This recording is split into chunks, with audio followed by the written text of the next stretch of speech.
Doctor, muy buenas noches y estimados compañeros, lo mismo. Buenas noches para ustedes. Tengo una pregunta, doctor. En el control difuso o estadounidense, como usted lo acabó de mencionar hace un momento, un juez puede declarar inconstitucional una norma como es un estado federal, pero dentro de su estado, o también lo puede hacer para otro estado. Sí, lo que decía es, obviamente en su estado y no tiene efectos generales. Los efectos en esa declaratoria de inconstitucionalidad es para el caso. Y decía efecto interpartes. ¿Qué es efecto interpartes? Entre aquellas partes que componen el proceso, el juicio. ¿Cuáles son las partes procesales? Bueno, para ese caso se declara la inconstitucionalidad. La norma queda vigente, solamente que para ese caso se declara su inconstitucionalidad. Entonces, otro juez, en el propio estado de California, que ponía el ejemplo, puede declarar esa norma como válida para otro caso. Entonces, por eso que digo, tiene efecto interpartes. En el control difuso, en el control concentrado o keynesiano, como es un ente único el que resuelve sobre la constitucionalidad de las normas, la decisión de inconstitucionalidad que eventualmente adopte ese ente concentrado tiene efectos erga omnes, es decir, efectos generales, efectos universales, ya no solamente para el caso que ha sido puesto a su conocimiento. ¿Sí está claro? ¿Alguna otra duda, alguna otra pregunta sobre control concentrado y control difuso de constitucionalidad? Bien.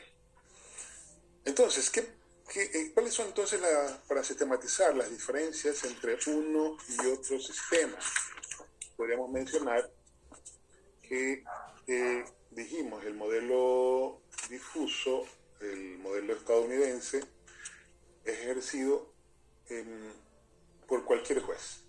O sea, el control lo ejerce cualquier juez de cualquier nivel, en el control difuso. En el control concentrado lo ejerce un ente único que resuelve sobre las demandas de inconstitucionalidad.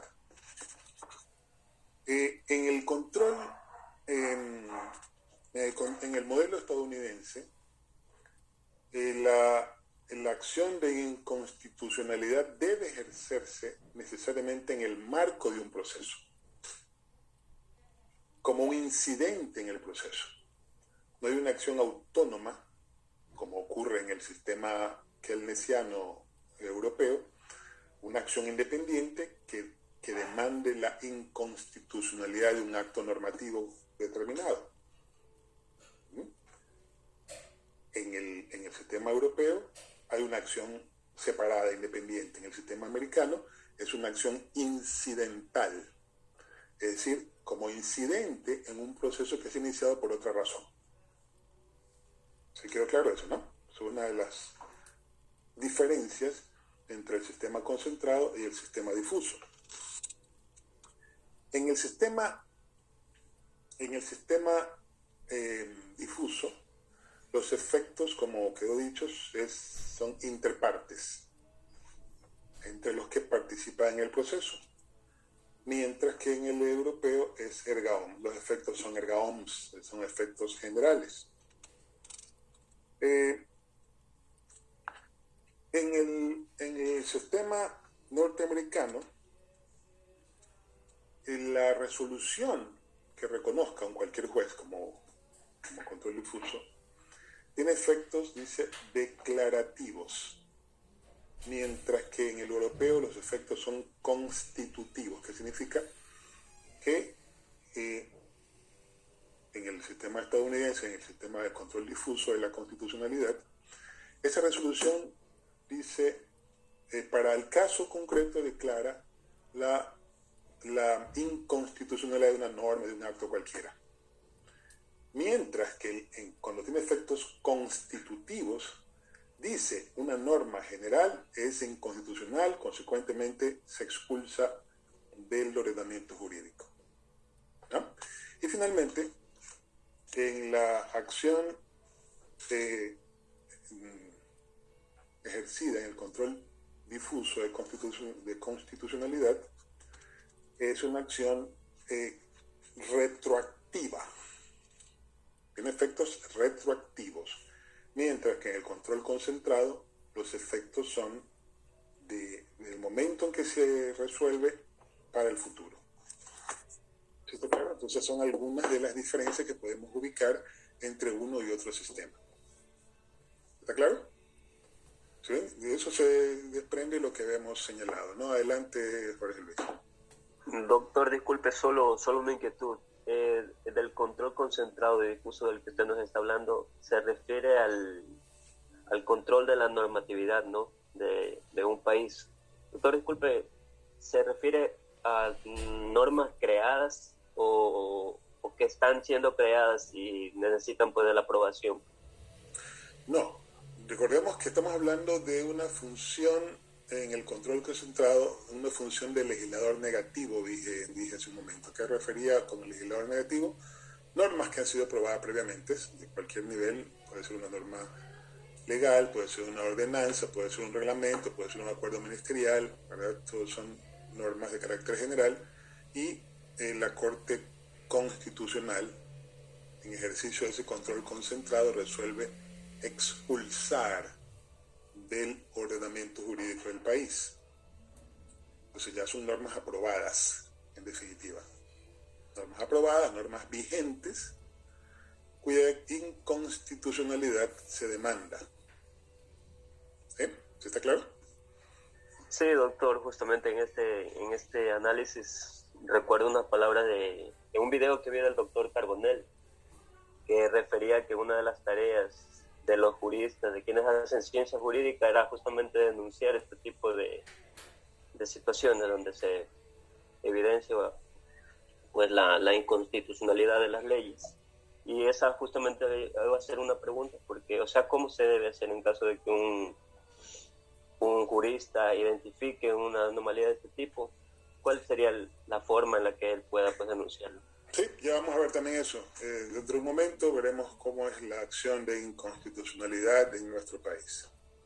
Ya veremos eso enseguida. Bien, ¿alguna otra duda, alguna otra pregunta? Sobre lo que acabamos de señalar, que básicamente es la distinción entre el control difuso y el control concentrado de la constitucionalidad. ¿Sí? Eso está claro. Lo que acabamos de señalar, hemos conceptualizado ambos, hemos distinguido ambos. Hemos establecido 5, digamos, diferencias que son sustanciales en el tema de entre los dos sistemas, ¿no? Repito, el modelo americano o difuso lo ejerce cualquier juez de cualquier nivel. El modelo, en el control concentrado, una autoridad determinada. En el control difuso se ejerce de manera incidental, es decir, en el marco de un proceso. En el control concentrado es una acción independiente. Se puede demandar específicamente la inconstitucionalidad de un acto o una norma. En el control difuso los efectos son interpartes, entre las partes que han participado en un proceso judicial, mientras que en las resoluciones de inconstitucionalidad en el control concentrado son erga omnes, tienen efectos generales.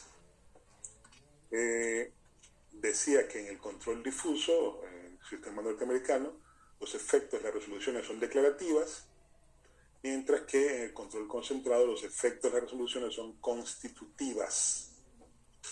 ¿No? Son constitutivas, desde el punto de vista que resuelven la expulsión de una norma del ordenamiento jurídico. Y por último, habíamos dicho, como quinta diferencia entre estos dos sistemas, es que los efectos en el sistema difuso son retroactivos, es decir, se declara la inconstitucionalidad desde la aprobación de la norma, por ejemplo, mientras que en el control concentrado los efectos se reconocen desde esa declaratoria en adelante. ¿Bien? ¿Alguna duda sobre lo que hemos planteado? Doctor, pregunta. ¿Sí? Es que usted menciona que tiene efectos declarativos en el caso del control difuso. ¿Sí? ¿Podría ejemplificar un poco eso? Porque no entiendo. Sí, claro. A ver, dijimos que el control difuso en el sistema estadounidense, por supuesto, no estamos hablando del sistema estadounidense, ya vamos a ver algunos matices que nosotros hemos adoptado en el desarrollo de este sistema, en el desarrollo de el control de constitucionalidad. En esos casos se plantea el caso ante el juez que está sustanciando la causa porque una de las partes le advierte o él detecta la inconstitucionalidad de la norma, la declara la inconstitucionalidad de esa norma, de ese acto, ¿verdad? Para ese caso concreto. Entonces declara, pero cuando hablamos de control concentrado, al ser constitutivo de derechos, esa norma ya no sobrevive esa declaratoria. En el primer caso puede continuar funcionando. De hecho, sigue vigente esa norma y puede aplicarse en otros casos diferentes. Mientras que en el control concentrado, siendo constitutivo la resolución, entonces ya deja de estar vigente de manera general por los efectos que le concede en el control concentrado de la constitucionalidad. ¿Sí te quedó claro ahora, Karin? Sí, doctor, ahí sí, muchas gracias. Bien. ¿Alguna otra pregunta? Ninguna otra. Bien. Entonces, ¿qué ocurre? En el caso ecuatoriano tenemos una especie de... bueno, aquí hubo también una evolución, ¿verdad? Desde, si no mal recuerdo, la Constitución de 1945 ya se hablaba de control de la constitucionalidad más formal. Desde entonces se habló del Tribunal de Garantías Constitucionales que pasó a la Constitución de 1978, luego que llegamos retornamos a la democracia, después de la dictadura del 72 al 78. Allí se reconoció, insisto, al Tribunal de Garantías Constitucionales. Posteriormente llegamos al Tribunal Constitucional a partir de la Constitución de 1978, para finalmente, con la actual Constitución, erigirse la Corte Constitucional con específicas facultades de control de la constitucionalidad. Entonces, concretamente, el artículo 436 de la Constitución de la República se refiere a la Corte Constitucional como el organismo al que se le ha encargado el control de la constitucionalidad. Veamos, les comparto esta disposición. Aquí está.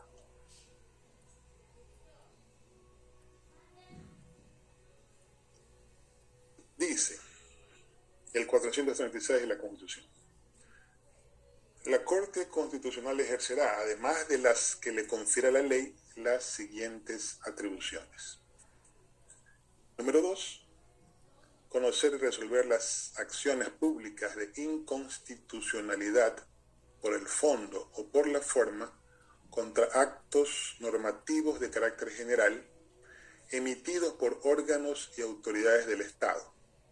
La declaratoria de inconstitucionalidad tendrá como efecto la invalidez del acto normativo impugnado. ¿No? La acciones públicas de inconstitucionalidad por el fondo o por la forma contra actos normativos de carácter general, es decir, leyes, decretos, resoluciones, ordenanzas y demás actos normativos de efectos generales. Porque cuando tiene efectos particulares, afecta a una persona o varias personas, ya tenemos las acciones jurisdiccionales de derechos fundamentales, que veremos más adelante. Hablamos de la acción de protección, habeas data, habeas corpus, etc. Ya veremos eso. ¿Ya? Pero cuando hablamos de actos normativos de carácter general, lo único que podemos hacer ahí es una acción de inconstitucionalidad. ¿Okay? Esta es una de las competencias de la Corte Constitucional. ¿Bien? Entonces, la Corte Constitucional ejerce control concentrado desde el punto de vista del sistema keynesiano, ejerce control concentrado de la constitucionalidad en Ecuador y por lo tanto es legislador negativo en los términos que señalábamos hace un momento. Porque cuando la Corte encuentra que una norma es inconstitucional, declara, como dice aquí, su invalidez y consecuentemente su expulsión del sistema normativo nacional. ¿Qué está claro, verdad? Entonces se dice, es inconstitucional, listo, se acabó, no existe más norma inconstitucional a partir de este momento, desde el momento en que lo resuelve la Corte. Sí, Giovanni, adelante. ¿Qué pregunta tiene? Sí, doctor, buenas noches, ¿cómo está? Buenas noches. Buenas noches con todos. ¿Se podría decir o tomar como ejemplo el caso del alcalde de Quito, el doctor Jorge Yunda? ¿Puede servir como ejemplo del control de constitucionalidad? No, no es eso. Él ejerció una garantía jurisdiccional. Hasta donde conozco el caso del alcalde de Quito, él ejerció una garantía jurisdiccional, una acción de protección contra la resolución de la Comisión de Mesa del Consejo Metropolitano de Quito. Claro, pero, o sea, ahí el actuar del Consejo iba en contra de las normas, en contra de la Constitución. Sí, puede ser, si es que eso se acepta, pero no era un acto normativo de carácter general. Por lo tanto, no se reclama su inconstitucionalidad, sino que se reclama mediante una garantía jurisdiccional, en este caso acción de protección, que se declare la vulneración del derecho constitucional y consecuentemente su anulación. Pero no es un acto normativo general. Ahí estaba el Consejo Metropolitano destituyendo a una persona, que era el alcalde. Entonces no tiene efectos generales, pues, ¿no? Solamente era contra él. Y él dice, no es inconstitucional lo que resolvió la Comisión de Mesa, el Consejo Metropolitano. Él no dice inconstitucional, dice vulnera mi derecho constitucional, que es otra cosa. Claro, pero se fueron en contra de la voluntad soberana. Sí, pues es otra cosa, pero afectan al derecho de él dijo el derecho a la defensa, decía él. El derecho personal. Dice el derecho a la defensa, al debido proceso, eso dijo. Por lo tanto, él fue por una acción de protección. Una garantía jurisdiccional no fue una acción de inconstitucionalidad. Es otra cosa distinta para otro escenario. Terminó la Corte Constitucional, pero por acción extraordinaria de protección. ¿Sí? No por la acción de protección tiene solamente dos instancias. Termina en la Corte Provincial. Terminó en la Corte Provincial de Pichinche, cuando la Corte resolvió ratificar lo actuado por el juez inferior en primera instancia.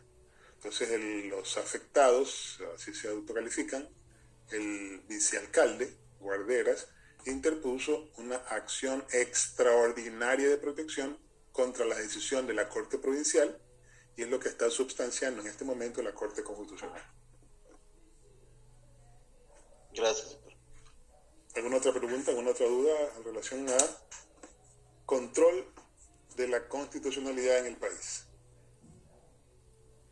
Incluso en la propia, ya vamos a ver en la Ley Orgánica de Garantías Jurisdiccionales, que también junto con el control de la constitucionalidad existe control de convencionalidad. Recordemos que de acuerdo a la jerarquía normativa que establece el artículo 424 de la Constitución, prevalece sobre las normas constitucionales las normas, los tratados internacionales de derechos humanos que contengan derechos más favorables. Por lo tanto, también hay control de convencionalidad. Si yo digo una norma es contraria a una norma internacional, a un tratado internacional de derechos humanos que tiene derechos más favorables que la Constitución, también puedo reclamar su expulsión del sistema normativo del país. ¿Está claro, verdad? En el control, en este caso, de convencionalidad. De convencionalidad. Vamos a, entonces, dejemos de compartir un momentito.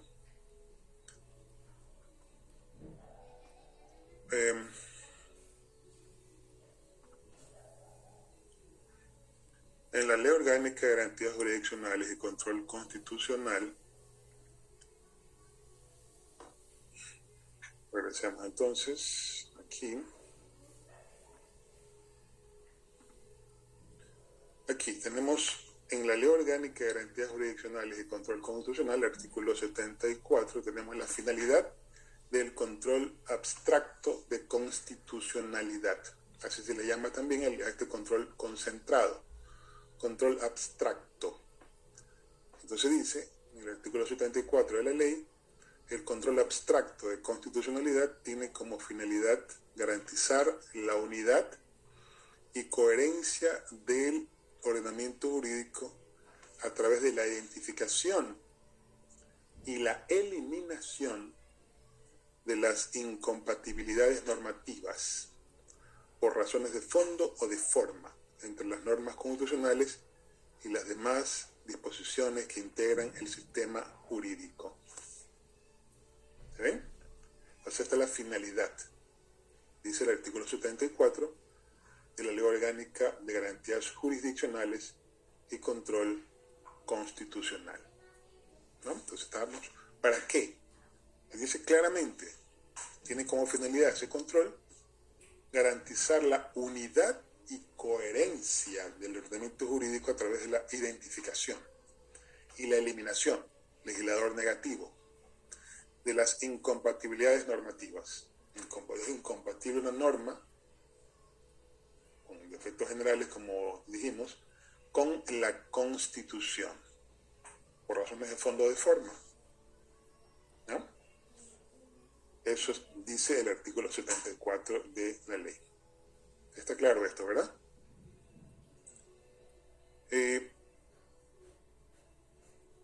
Y el artículo 76 se refiere a los principios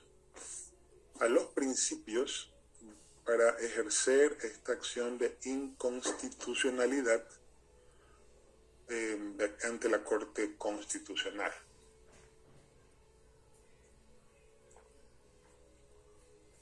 Entonces, dicen en el artículo 76 de la misma ley, el control abstracto de constitucionalidad se regirá por los principios generales del control constitucional previstos por la Constitución y las normas constitucionales, la jurisprudencia y la doctrina.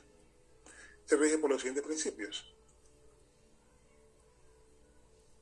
Control integral. ¿Qué significa esto de control integral? Si yo legitimado activo, es decir, yo demando la inconstitucionalidad de un acuerdo ministerial, un acuerdo ministerial del Ministerio de Salud, de la ministra de Salud, un acuerdo ministerial, por las causas que fueran. Entonces yo digo, señor juez, esto vulnera tales y tales normas constitucionales. ¿Ya? Y la Corte Constitucional dirá, sí, cierto es, pero además vulnera estas de acá. Usted no las ha invocado, pero como tengo que hacer un control integral, digo, estas normas, sí, estas normas vulneran las normas, esta norma vulnera los artículos 1 y 2, me estoy inventando, por supuesto, de la Constitución, pero también el 3 y el 4. Eso es control integral de la Constitución. ¿Está claro eso? ¿Sí? Entonces no basta, o sea, no le debe bastar a la Corte Constitucional con lo que yo digo. Ellos tienen que revisar la disposición cuya constitucionalidad estoy cuestionando y decir sí, o realmente no tanto lo que usted dice, pero acá sí, aquí es más evidente esa vulneración constitucional. ¿Bien? 2. Presunción de constitucionalidad de las disposiciones jurídicas. Esto es importante, procesalmente hablando. Se presume la constitucionalidad de las disposiciones jurídicas. ¿Qué significa eso? Si la ley presume que toda norma es conforme a la Constitución, ¿hasta cuándo? Hasta que se demuestre lo contrario. Entonces, la carga y la prueba de la inconstitucionalidad recae en quien la alega. ¿Sí está claro eso, no? Si yo alego la inconstitucionalidad de una norma de cualquier nivel, Debe tengo que demostrarla. justificar tengo que justificarlo, porque la ley está presumiendo que es constitucional. ¿Sí? Está claro, ¿verdad? Esa trascendencia tiene esa presunción de constitucionalidad de las disposiciones jurídicas. Número 3 de este artículo 76. Número 3 dice, indubio pro legislatore. Indubio pro legislatore significa que en caso de duda sobre la constitucionalidad de una norma, tiene que presumirse que sí es conforme a los preceptos constitucionales. Si cabe duda, alguna duda, es o no constitucional una norma, tiene que presumirse que sí es constitucional. Eso es indubio pro legislatore. Dice textualmente, en caso de duda sobre la constitucionalidad de una norma jurídica, de una disposición jurídica, se optará por no declarar la inconstitucionalidad. Indubio pro legislatore. ¿Sí está claro eso, verdad? ¿Hay alguna duda? ¿No? ¿Ninguna? Bien. 4. Permanencia de las disposiciones del ordenamiento jurídico. El examen de constitucionalidad debe estar orientado a permitir la permanencia de las disposiciones del ordenamiento jurídico. Es decir, la Corte tiene que hacer un exhaustivo y prolijo y sereno análisis sobre la constitucionalidad de una norma jurídica. En estos días, ustedes habrán seguramente visto en los medios de comunicación el tema de la pelea de los maestros con relación a las reformas de la Ley Orgánica de Educación Intercultural, la LOEI. Y la Corte Constitucional, ante la demanda de inconstitucionalidad, resolvió que no es inconstitucional, pero, dijo, para ajustarla de manera exacta a lo que dice la Constitución, dispuso que en los temas que constituyen los nudos críticos en la reclamación del magisterio, en el tema de la jubilación a los 30 años sin límite de edad, en el tema del escalafón que implica aumento de la remuneración, dice, en el primer caso, en el caso de la jubilación, cuéntese con un informe actuarial sobre si el Seguro Social está en capacidad de absorber a nuevos jubilados, lo que implica que estas personas dejan de aportar, los docentes dejan de aportar y más bien pasan a recibir una pensión. Claro, han aportado 30 años de su vida a la Seguridad Social, tienen derecho, pero bueno, hay que ver si tan abruptamente, supuestamente tenían proyectado un ritmo de jubilaciones, cuando la gente cumpla de 60 años, tenga 360 imposiciones o 480 imposiciones, si ahí sí sin límite de edad, tiene proyectado eso. Cuando dice la Ley Orgánica de Educación Intercultural que los docentes tienen que jubilarse a los 30 años sin límite de edad, hay una modificación de los cálculos que tenía proyectados actuarialmente el Seguro Social. Entonces, por lo tanto, le dice la Corte, en 60 días, en 6 meses, presente el Seguro Social de sus informes actuariales. Y una vez que los reciba la Asamblea, tiene 30 días para pronunciarse, aprobar o no una disposición acorde con ese informe. Y en el tema salarial dice, igual, hágase las revisiones de la factibilidad económica de parte del gobierno, del Ministerio de Educación, de quien sea el Ministerio de Economía, y digan si hay la posibilidad y cómo de asumir ese aumento que se reconoce de parte de la Corte como justo para el magisterio público del país.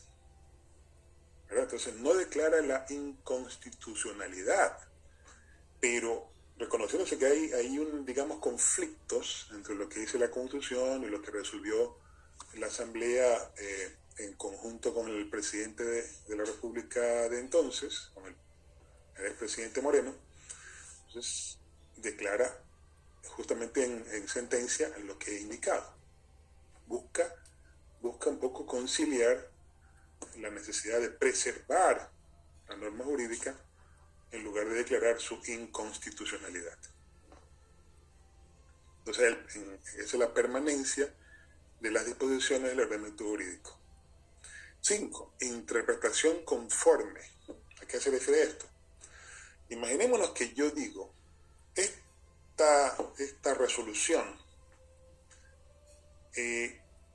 como yo la interpreto, vulnera preceptos constitucionales y demando en consecuencia tal inconstitucionalidad. Y el juez dice, sí, tiene usted toda la razón de la forma en como usted lo ha interpretado. Pero si interpretamos de esta otra forma, no hay tal inconstitucionalidad. Por lo tanto, de ahora en adelante, esta es la interpretación que debe prevalecer y la suya debe olvidarse. No puede interpretarse como usted lo dice, porque si usted lo hacemos así, resulta que la norma efectivamente es inconstitucional.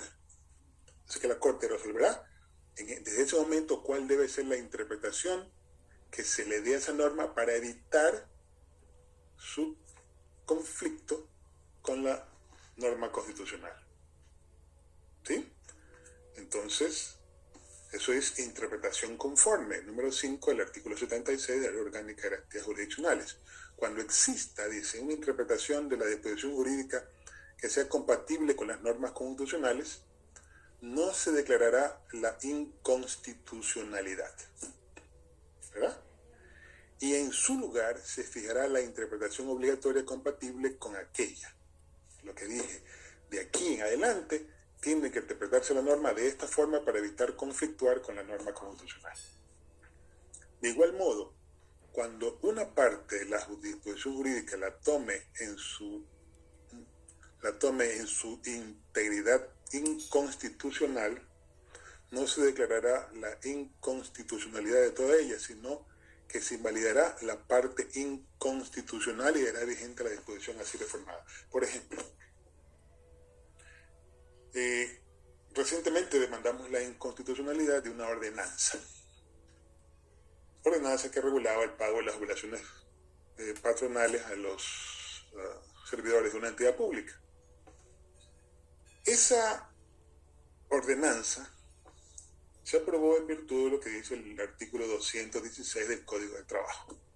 El artículo 216 del Código de Trabajo establece cómo se debe calcular la pensión jubilar patronal, ¿no? Después que han cumplido 25 años de trabajo por el mismo empleador, etcétera, ¿no?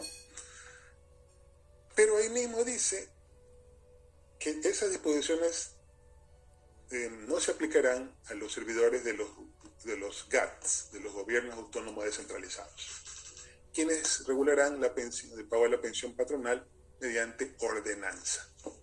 ¿Verdad? Eso dice el artículo 216 del Código del Trabajo, palabras más, palabras menos. Y efectivamente el GAT aprobó una ordenanza. Casi toda en beneficio de un importante grupo de jubilados que, por ejemplo, se habían jubilado antes del 2000 y ganaban, por lo tanto, su pensión en sucres. Al dolarizarse, me comentaban, antes del 2000 ganábamos una buena pensión, pero al dolarizarnos en el 2000 y con la mega devaluación que hubo en ese momento, su pensión se redujo a 30 y tantos dólares. Y ya era una pensión de hambre, ¿no? Y entonces, ahí gestionaron con las autoridades del GAT y lograron que se aprobara una ordenanza que les permitió de 35 llegar al básico de esa época, eran como 350 dólares. Importante, muy importante. Pero en una disposición transitoria dicen que los jubilados que tienen contrato colectivo que ganen más del básico, tienen que reducírseles al básico. Y que se van jubilados pues, años antes, digamos, desde la ordenanza 2014, ellos se jubilaron en 2009, 5 años recibiendo su pensión, y viene la ordenanza y dice, se les reduce al sueldo básico. Y no como decía su contrato colectivo, que decían con su último sueldo, que el último sueldo era $700, $800. Y ya han recibido esa pensión por 5 años, y de repente viene la ordenanza y declara declara la reducción de $400 de su pensión jubilar. Y eso lo hace en una disposición transitoria. Entonces, viene la Corte Constitucional y dice, todo esto está bien, excepto esta parte que es contraria, por ejemplo, a la seguridad jurídica, a la intangibilidad de los derechos de los trabajadores, a la obligación de preservar la salud y el nivel de vida digna de las personas adultas mayores, etc. Pero no puede declarar la inconstitucionalidad